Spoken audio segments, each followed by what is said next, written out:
Donc c'était vraiment, vraiment la misère. Et là, dans ma tête, ça fait tilt. Je me dis non, là j'ai ma collection, je dois la finir. Mais cette mode-là, j'y arriverai pas. Parce que pour moi, l'humain passe avant tout.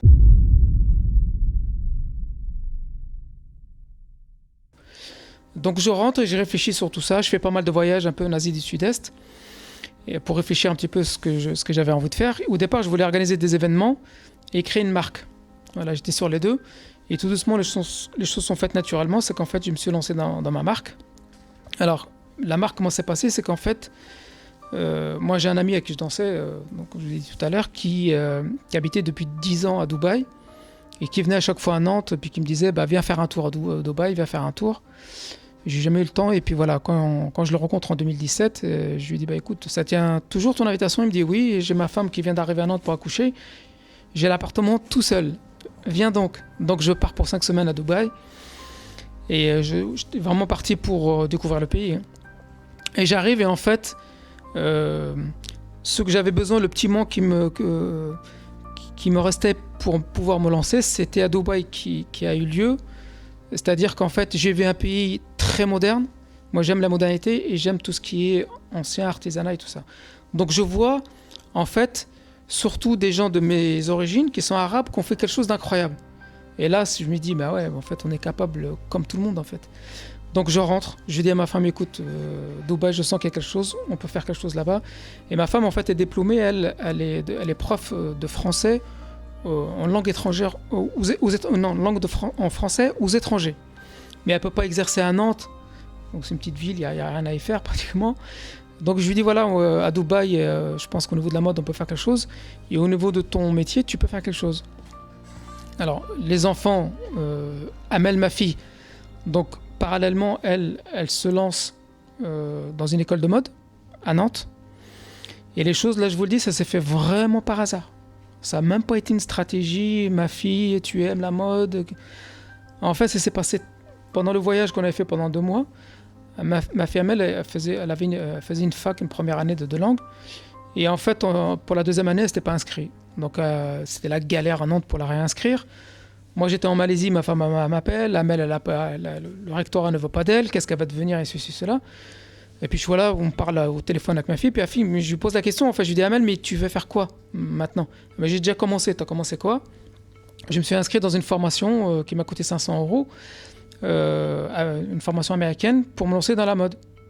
Je lui dis, dans la mode, tu aimes la mode? Elle me dit, bah oui. Mais pourquoi t'en as pas parlé avant? Et elle me dit tout simplement, donc je lui dis ça parce que ça me touche, elle me dit, parce que ça coûte très cher. Voilà la raison dont j'ai pas voulu vous en parler.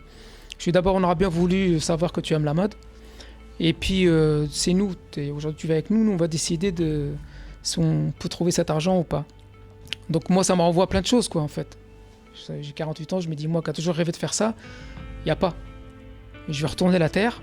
Et je vais trouver l'argent. Ma fille, elle va la faire, cette école. Donc, c'est le rêve, on va dire, à travers ma fille. Donc, elle fait cette école-là, ma fille. Donc, nous, quand on vient, imaginez-vous, demain, vos parents, ils viennent. Ils vous disent, bon, bah, on va partir pendant 1 an à Dubaï, on va vous laisser l'appart tranquille. Donc les enfants, ils nous ont même pas regardé, bah, partez demain. Qu'est-ce que vous êtes encore là? Ils étaient hyper contents, parce qu'Amel, donc, elle faisait son école, Radia faisait une école d'infirmière, et Adam, le dernier, lui, il passait son bac. Donc eux, ils étaient hyper contents. Donc nous, ça nous a fait beaucoup de bien d'abord, voilà, parce qu'on a beaucoup vécu à travers les enfants. Donc on est parti avec madame et puis on a fait à Dubaï. On est resté pendant 1 an. Donc moi, j'ai lancé en fait la marque. Ma marque, elle s'appelait Adel Signature au départ. D'accord?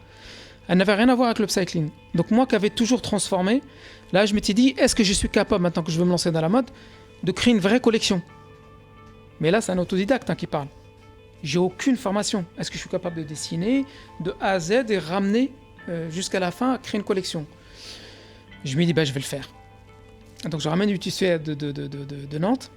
Je pars avec à Dubaï. Je dessine une collection. Je trouve un défilé de mode à Dubaï que je devais faire. Je trouve un Indien, un atelier pour fabriquer.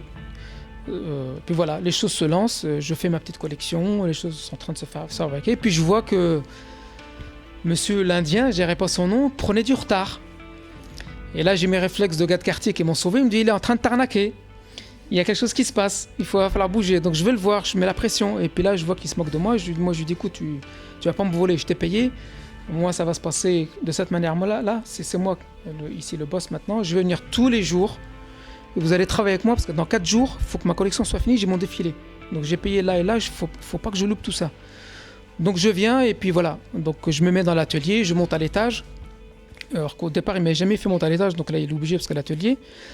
Et je me mets à discuter avec les gens qui travaillent. Alors, je suis pas dupe. Il y a des choses que je voyais, mais je vais pas vers les gens pour leur parler pour l'instant.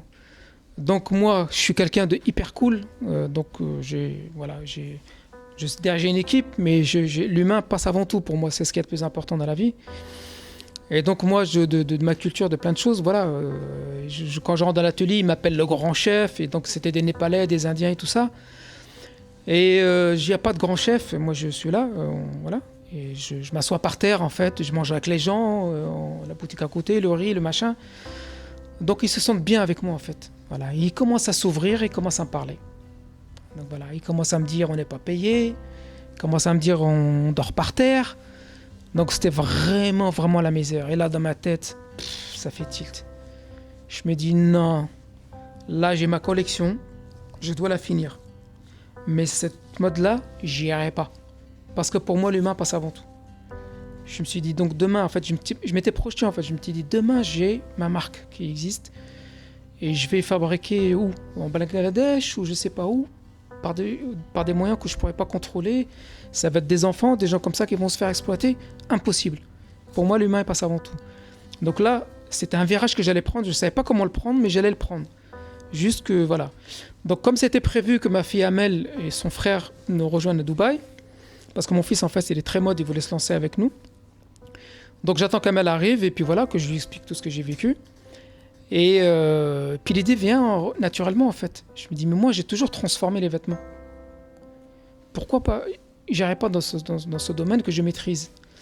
Et moi je suis quelqu'un de... Donc c'est quelque chose que je vous dis, une clé dans la mode et dans la vie, hein. Et qu'il faut être pas curieux, extra curieux. Et donc moi je suis hyper curieux, je commence à fouiller, à regarder, et je commence à parler, je vois upcycling, je vois ceci, mode durable, plein de choses qui se font, des initiatives. Et là je me dis mais si moi je le fais pas, qui va le faire? Je le faisais il y a 37 ans, donc moi aussi je vais me lancer dans ce milieu-là. Et donc voilà, je réfléchis, et puis en fait Amel elle arrive, et on fait une deuxième collection. La deuxième collection en fait c'était tout simplement... en fait, on voulait... moi, je suis quelqu'un qui adore le vintage, en fait. Et l'idée, c'était de dire, voilà, aujourd'hui, le monde, il est vaste. Et à chaque fois qu'on parle de mode, on parle toujours de l'Occident et de l'Europe. Ce qui est réel, parce que la mode se fait là. Mais le vintage, en fait, il appartient à tout le monde. Il y a bien des belles pièces au Maroc, en Tunisie et ailleurs. Et l'avantage qu'on a à Dubaï, parce qu'il y a beaucoup de cultures qui sont là-bas. Et donc, en fait, là, je pars du principe que la deuxième collection, on va récupérer des pièces vintage occidentales, européennes, de toutes les marques. Et on va prendre des pièces de tous les pays qu'on pourra. Donc, on a pris des choses de Ouzbékistan, Afghanistan, de plein de pays, Tunisie et ailleurs. Et en fait, le tout, c'était à partir de 2 pièces, faire une nouvelle pièce. C'était de mixer et c'était en même temps un langage pour nous. C'était pour moi, en fait, la mode, parce que c'est ce que j'ai vu quand j'étais gamin. En fait, la mode, et pour moi, elle est toujours pour moi, hein, c'est que c'est un vecteur d'union. Dans la mode, on s'efface, il n'y a plus de culture, il n'y a plus de race, il n'y a plus de couleur. On aime la mode, on s'habille de la même manière, il n'y a pas de... Et donc, je voulais utiliser ça de cette manière-là. Donc voilà, on a transformé des choses incroyables qu'on a faites. Je pourrais vous envoyer des pièces pour les voir. Et donc, en fait, voilà, on réalise cette deuxième collection-là. Et donc là, en fait, les choses, comme je disais tout à l'heure, par rapport à l'histoire, et ça se fait directement, on part dans le upcycling. Et là, mais on est à Dubaï. Mais Dubaï, ils sont pas du tout dans ce milieu. Le vintage, j'ai commencé à peine à entendre parler de vintage. C'est encore bling bling et autre chose. Donc on se dit naturellement, mais en fait, on va revenir en France. Mais on va attendre. Donc là, Picklose existe. Donc c'est mon fils qui a trouvé le nom. Picklose, donc ça vient de to pick et close, le vêtement. Et je vous annoncerai une bonne nouvelle après. Donc voilà, il y a exactement 2 ans, ce que je disais à il y a 2 ans que la marque elle existe.